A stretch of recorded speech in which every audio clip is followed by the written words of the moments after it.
Hello and welcome to the IEA's latest podcast with me, Syed Kamall. During the lockdown, the IEA is producing regular podcasts, videos, and webinars to help you understand the impact that coronavirus is having on the global economy. Please don't forget to subscribe to our YouTube channel and check out our IEA Daily Bulletin, as well as checking out our podcasts on Podbeam and other platforms. Now, the Covid-19 pandemic has shone light onto societal and economic systems across the world, and exposing what some critics of globalisation have said shows the frailties of globalisation, of the market economy, of the issues of interdependence. As a result, we've seen governments almost go into sort of wartime mode, announcing radical measures to support economies until the lockdowns are eased. Now, the US President Donald Trump has argued that government intervention is not a government takeover. Let's not forget that Ronald Reagan and others once said there is nothing more permanent than a temporary government program. So its purpose is not to weaken the free market, it is to preserve the free market. Is he right, or will the state play a different role in the economy long after the crisis is past? I'm very pleased to be joined by Dr. Emeritus Professor David Henderson, who has written this extensively, and I'm going to simply start off by asking a few questions. David, if I may call you that, welcome, and Thank you for joining the IEA's podcast today. Thank you, Syed. So let me just start off with some of the issues that I mentioned in the opening. At the start of the crisis, there are many critics of free markets who suggested, oh, well, where's your classical liberalism now? Surely issues like this, such as coronavirus and global pandemics, mean the end for globalization, mean the end for the market economy. And really, the only solution here is state control. Are they right? I mean, do they have a point, or is this temporary, or is it just a facile take on events? They're wrong. And they're not just wrong, they're spectacularly wrong. I wrote a piece for Hoover titled COVID versus Capitalism. And if you look at what has happened in the last 2 months, 2.5 months, pretty much everything good that's clearly good has happened because of free markets, including free trade. Pretty much everything that's bad in terms of policy, not the virus itself, of course, but in terms of policy, government policy, has been bad. I mean, the big mistake. Well, first of all, China's government bears some of the blame, and that is a government. So let's not let them off the hook. But now let's look at the US government, which is what I've followed way more closely. The CDC, the Centers for Disease Control, made a huge error back in January. WHO, the World Health Organization, said, we've got these testing kits. They work. And CDC has this kind of not invented here syndrome. They want their own. So they said, no, thanks. We'll do our own. That took a while. And then the kits didn't work. So we lost a crucial month. And as you know, with the way this moves, the coronavirus moves, a month is a lot of time. And so there's the first big mistake.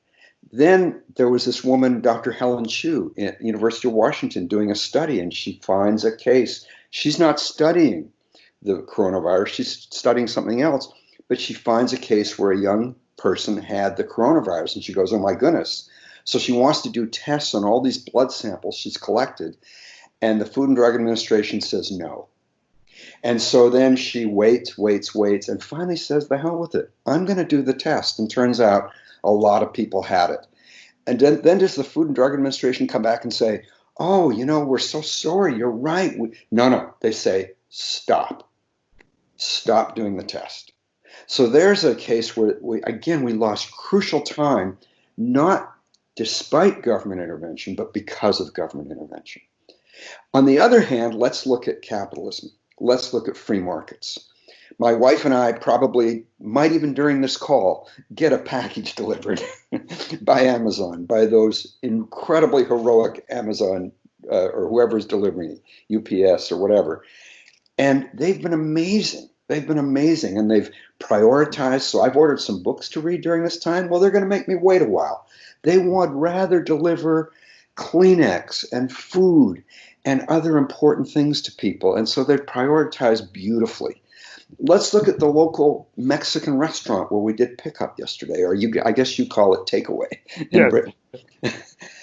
I go there, they've got this beautiful big glass see-through window there so they don't contact you. They did that. They put that up within weeks. They make people wait a certain amount of distance from each other. They've adjusted quickly. And so we see all these adjustments that people in relatively free markets have made. So I think if anything, the case for capitalism has come out stronger, which doesn't mean I think people will see that, but that's why I'm writing about it. That's why I'm talking with you about it, so I can help people see that. So, as you rightly say, people may not see it because what they're actually seeing is governments across the world spending vast amounts of taxpayers' money to keep their economies on life support. You see credit guarantees in Britain, France, and other countries worth almost up to 15% of GDP. Yeah. Here in the UK, we have a program where the state will pay up to 80% of wages for workers who've been furloughed or temporarily unable to work. And in the US, we've seen the payment protection program, for example, and also checks worth up to $1,200. Is it inconsistent for classical liberals to support such extraordinary measures? Or do we accept that in times like this, there is a role for government? I accept that in times like this, there's a role for government, but I don't think it's that role. Right. So this is a very unpopular position, probably even with many of my classical liberal allies. But when I look at the damage done to this economy, Trump damaged it a little with certain restrictions on travel. But the big damage has been done by the state governors who've closed down large parts of their economies. So there's a basic principle in kind of economics and to some extent political science, political philosophy, which says that whoever does the damage pays the cost. So in California, where I live, Governor Newsom was the first one to impose an economy-wide shutdown for large parts of the economy. So I think when he imposes that damage, he should tax Californians, which includes me, to pay for it. Now, that's hard. It's hard to raise taxes at a time like this. Okay, we've got a very bloated state budget, about $300 billion a year. Cut some of that to pay for this and go into some debt and then cut spending later to pay for it. But I don't think the federal government should do it. Now, that's a very unpopular position. So let me just say what I think is better than what the federal government did. The federal government put in this new unemployment insurance benefit, which is crazy. Chuck Schumer, the Democratic senator from New York, called it unemployment insurance on steroids. And that was a very good metaphor, because what they do is they add $600 a week to whatever the unemployment benefit is someone would have gotten. So I calculate somewhere between 15 and 25 million workers will make more on unemployment insurance than they were making at the peak of their earnings before this, which is crazy. It means that even if they open up the economy tomorrow, which is what I'd like, we aren't going to see a bounce back. I mean, we aren't going to see one anyway, because people are going to be very cautious. But this is going to slow things down even more. So, yeah, I think that was a bad idea. If they wanted to do something, I think it would have been to say, okay, typically unemployment insurance pays 55% of your wage. Let's make it 75% or 80%. So you keep an incentive to work, you make people almost whole for their losses, and you keep the thing going. But this was just crazy. Some of the figures that we see bandied about, I think I saw a figure of 2.2 trillion for the stimulus bill. What do you make of that overall? I know you've talked about some of the details. What do you make of it overall? First of all, the idea of calling it stimulus makes no sense. The whole idea, even if I were a Keynesian, which I'm not, the whole idea with stimulus was thinking of it as a Keynesian. We want to increase government spending, do something like that to keep demand going. Why keep demand going when it isn't being supplied? This is a clear cut. This is the most extreme supply side recession we've had in the time that you and I have been alive, because it's the governments, the state governments saying you may not produce. And if they're saying that, that's keeping output low. You're not helping the economy by then pumping in all this money and trying to increase government spending. You are helping individuals. Again, there are good ways and bad ways to help it. They chose the bad ones. But you're not helping the economy overall, because it's not a demand side problem. It's just completely a supply side problem. At the beginning, you talked about the CDC and its role in the UK, and I think both the US will accept that the governments made a number of missteps, wherever you are on the political spectrum, particularly in producing things like testing kits, and adopted very much a top-down, centralised approach. In the UK, the Public Health England, their centralising instinct meant that at first it didn't want to use, only want to use specific labs to test for COVID-19, for example, and it rebuffed offers from private and university labs that offer to help. What role do you think that sort of, I say the free market, but sort of less interventionist thinking has played in the US since the CDC, for example, relinquished control? Well, the CDC relinquished control, that's good. The Food and Drug Administration is the other big barrier, though. They're the ones who say, we've got to approve any of these tests. Now, to their credit, they have done that. They're a turtle. They're a tortoise, right? And they've become a hare for a while, as the hare was for a while. And so, they are starting to approve these tests. But what they just don't like relinquishing control. So when you've got Roche, which is a reputable firm, saying we can do this, I want the FDA to say, okay, you can do it, do it. You don't have to submit things, and don't have to submit them on a thumb drive and on paper the way the FDA actually required. Slows it down by another couple of days. You can do it. And then what I'd like to see, but again, there are probably regulations against this, is where my wife is 70, I'm 69, where we could go to our drugstore and get tested. We'd like to know. And the other thing we'd like to know is, do we have antibodies? Now, apparently those tests aren't as good, but again, they're probably making them better. And I want the FDA to just, who I want to stay home? The FDA. Stay home for a few months and let's see how we do. It's interesting because in the UK, the NHS, for example, is unable to provide widespread testing at the moment, whereas the private sector is offering testing to people who want it. Now, you could say it's relative numbers, and it's easier for individual private sector clinics to do that. But let's move on to innovators. We always welcome the role of both entrepreneurs and innovators. The faster they can develop vaccines or antivirals, or ramp up production of ventilators and testing kits, and how can they come up with ways to reduce the social effects as well? Now, we're very critical as classical liberals, libertarians, etc., of government, but the government has a role here. How do you think governments can work with the private sector in tackling coronavirus? Should they just get completely out of the way, or do we just have to accept the reality is that they will play a role, and therefore, what role should they play? So, for example, the European Commission has allocated about 164 million euros. Yeah, that is taxpayers' money, but for companies to find solutions. Is there more that governments can do, or should they just get out of the way? My default position is that government should get out of the way. When you're looking at 2.2 or 2.3 trillion, though, it would have been all right relative to that to take even multiple billions and put it into subsidizing tests or whatever. I mean, that's rounding error, and we might have been able to get back to work more quickly. So I don't have, I'd want to look at the particular policy.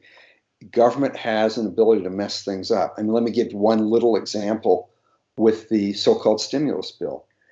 Was there any crucial issue for the country in having the Kennedy Center for the Performing Arts in DC stay on its feet? I don't think so. But in the stimulus bill, I believe they gave them $35 million. And by the way, it didn't even save the jobs of those people because the Kennedy Center went ahead and fired a bunch of people. So in other words, I always want to, when people say, let's have the government do this, I want to look at this. There's this thing, it was on a British show, Yes, Prime Minister, where one of the guys says, we need to do something.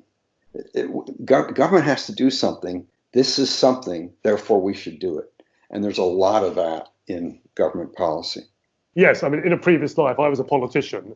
One of the things that people came to, your constituents would write to you, and you could just turn around to them and say, well, actually, I'm not going to do anything. This will sort itself out, or the market will solve it.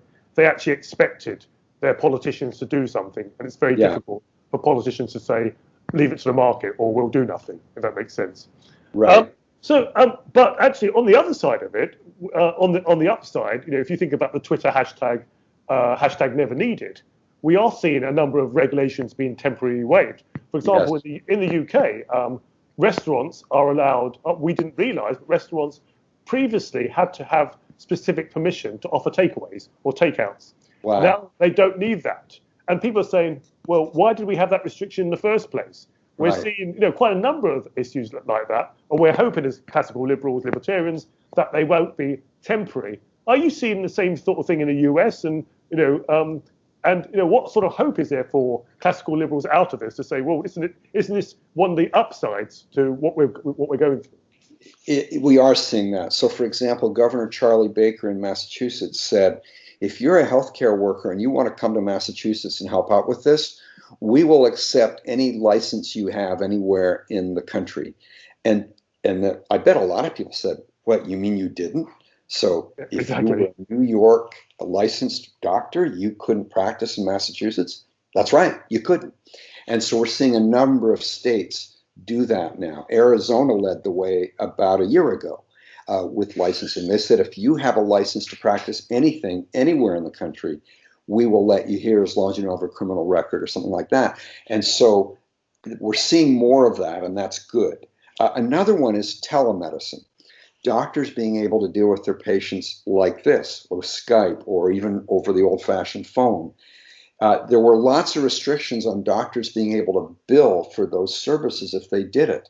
And now they're able to. So there's a health economist named John Goodman in Dallas who's been writing about this for, I think, at least 20 years, talking about why this should be allowed. And then, boom, it's allowed.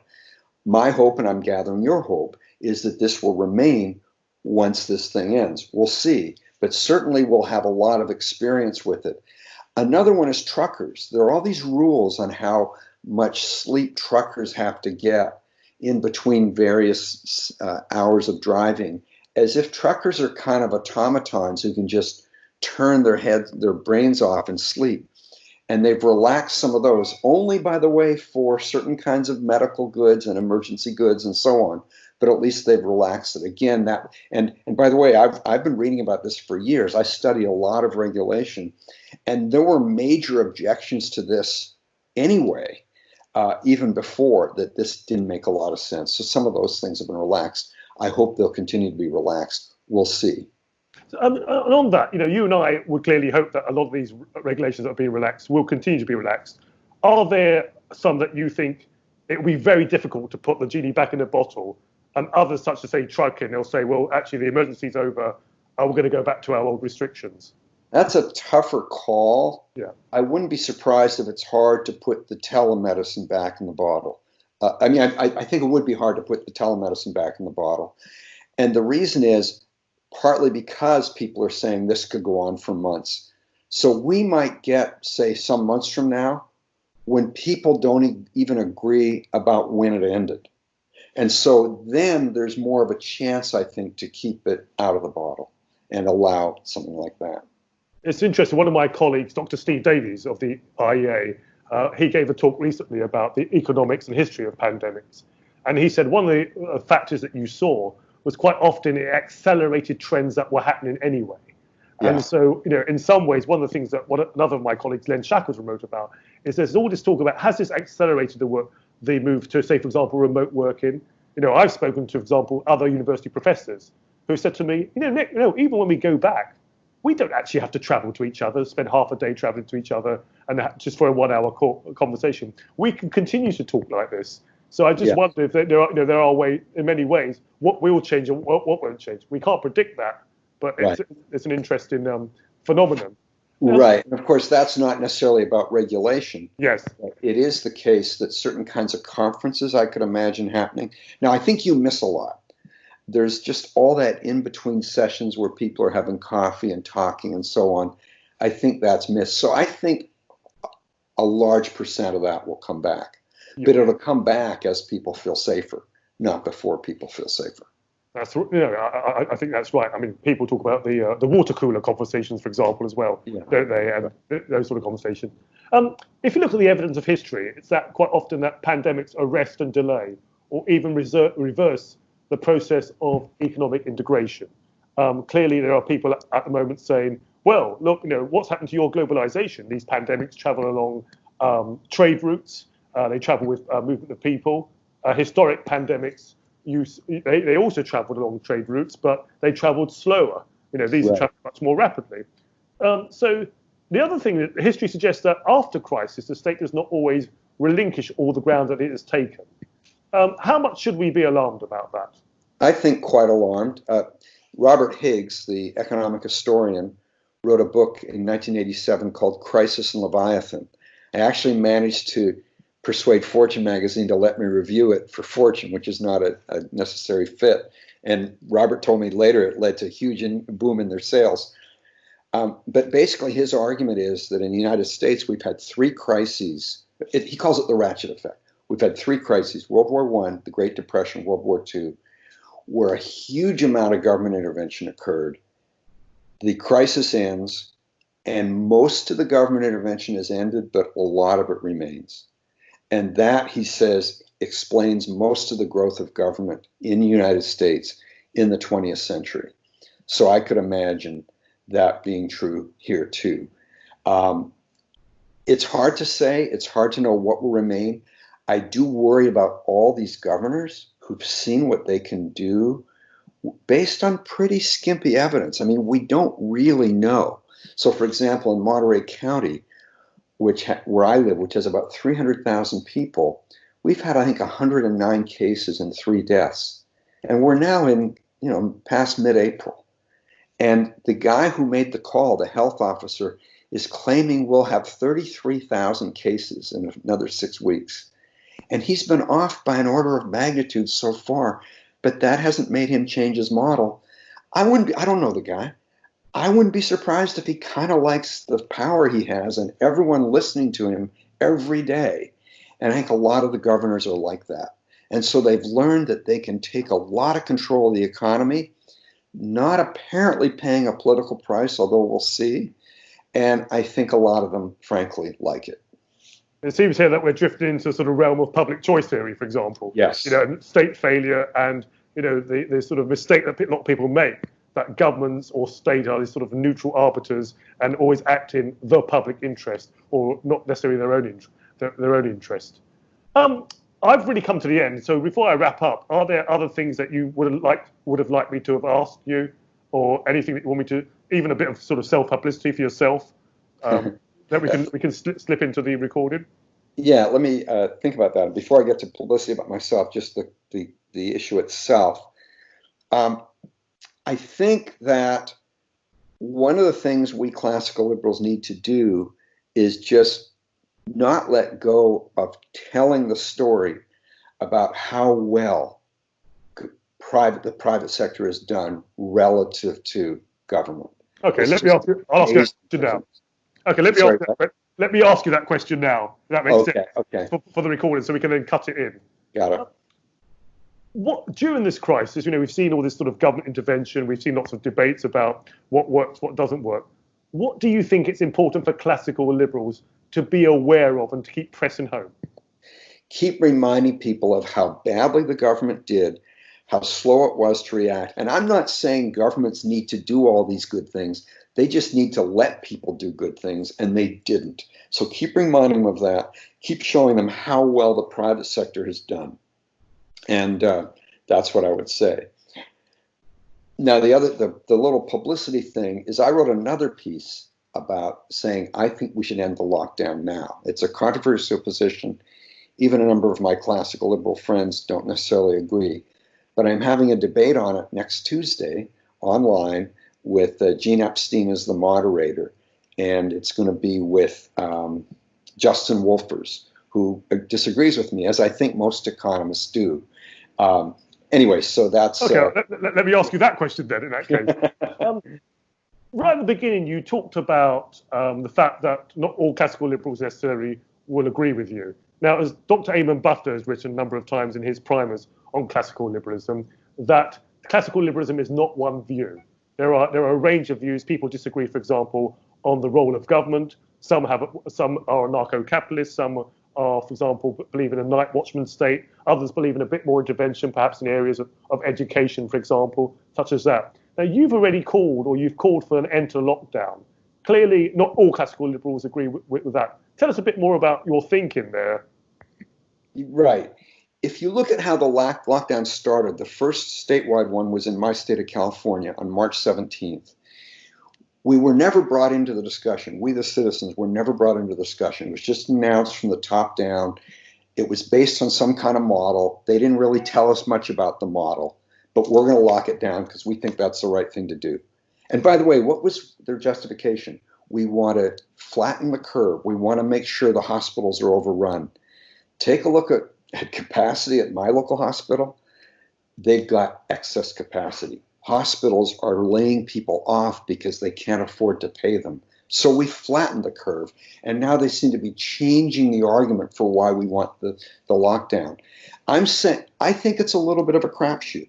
Am I positive we wouldn't have huge problems if we opened up? No. I think we wouldn't. I think there's a high probability we wouldn't. But look at what they did without any discussion. At least we've been discussing it, and I think it's just time. And then if you see certain sectors, so for example, South Dakota, the governor has not locked down.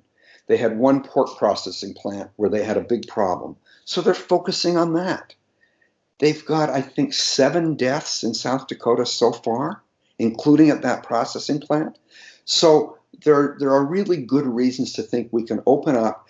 And also, I would just want to point out, people are very careful now.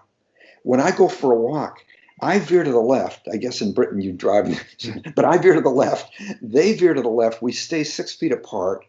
When you go to the store, people try to keep their distance. When I go to the store, I'm wearing my mask. People are doing those things. I don't think that goes away if they end the lockdown tomorrow. I think people gradually get comfortable, and it'll be months. And that's another argument. It's like there's just this distrust the politicians have of us. And I don't think it's justified. Given your position, and rather provocative position, if anyone wants to hear more about that or read more, is there something that you can point us to? Yes, I wrote a piece called, I think it's got the word liberation in it, for the American Institute of Economic Research. It came out on Monday. And I would just recommend people look at that. It was April 13th. And I'm also in a debate with Justin Wolfers that Gene Epstein's thing. You can look to the Reason Hit and Run website to find an announcement. It's going to be live for people who want to watch it live at 6 p.m. Eastern time on Tuesday. And I'm not sure I'm going to win. I mean, again, I think he has the bulk of the profession on his side, but I do think the bulk of the profession is less informed about these models and these facts than I am. But it is reassuring to hear the fact that you've got this thesis and you're prepared to have it tested, and yes. that it's that's what makes discourse and debate. That's what makes us people who believe in a freer society, believe in freer societies. Yes, I agree. Thank you. Look, David, I'm really grateful. Thank you so much for joining us today. I'm certainly going to read more of your stuff. I'd also like to thank all our viewers for tuning in. For more information on the history of pandemics, the economic and regulatory impact of coronavirus, and much more, please visit our website at www.iea.org.uk. Check out our YouTube channel, and please subscribe to our IEA Daily Bulletin. David, thank you very much for joining us. Thank you, Syed.